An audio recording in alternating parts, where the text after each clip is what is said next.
Hello YouTube, this is a small video on how to drive a classic car. Before we start, it would be much appreciated if you liked and subscribed the video, as this helps us out massively. But yeah, without further ado, what I'm going to talk about first is what to do before driving. So what you need to do is you need to make sure that your oil and coolant levels are the correct level.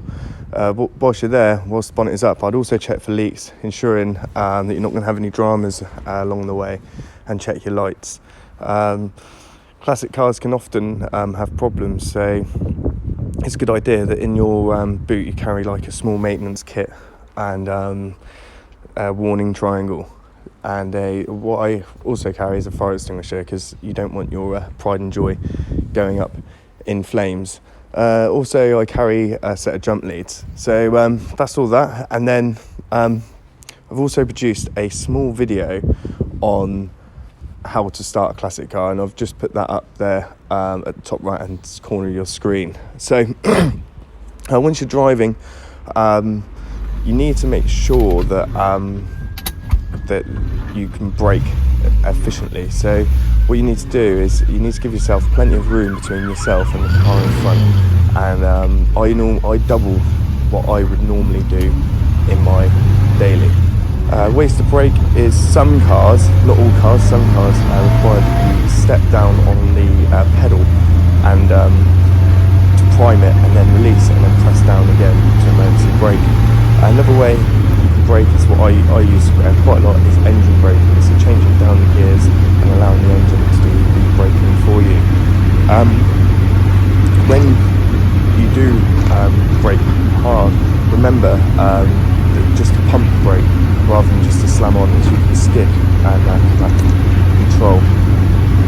Also, something to remember is classic cars are quite like these cut out stalls. So what I do is before coming up to traffic lights, if they're red, then I'll come up to them and I'll roll and I'll prepare to move on. Same as roundabouts, I'll change them to a lower gear and just prep and wait and allow them, don't come to a full stop. Obviously, if you do come to a full stop, then what you will have to do is put the handbrake on and take it into first gear, and then come on from there.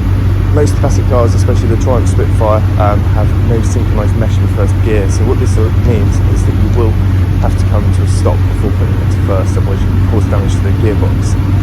And some cars have no synchronised mesh in any gear, so you have to change the gears by putting it into neutral and then clutch back down and then putting it into gear. So you almost use neutral as a gear. Also, I always look at the weather before I go out or before I take it out. Billy, which is the name of my Triumph, I keep him garaged most of the time. So I'll check that the weather forecast is fine for the next few days before I take him out. I will be posting a video shortly on how to look after your car in the winter conditions, what to do if you don't have a garage. But yeah, so also I'd carry a car cover with you, but remember that when you do use the car cover, don't put it on when the car is wet, as if this can sometimes do more bad than good. Another thing is the washer wiper systems on classic cars isn't brilliant. So a lot of the time I always clean my my windscreen and my windows, so that this helps with visibility.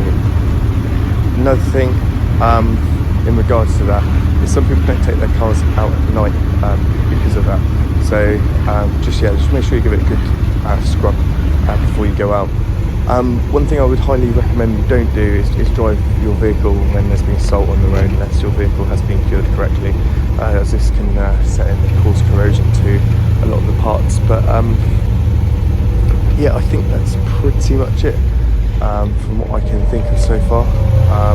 Yeah, thank you very much, and yeah, look forward to seeing you soon on the channel. Yeah, make sure you like and subscribe. I'm also going to put a link to the playlist of this, so you can look at the playlist, and there'll be lots of more how-to videos, because owning a classic car, especially your first time, can be quite daunting, so it's good just to look at them. But yeah, thank you very much for watching, and yeah, see you soon.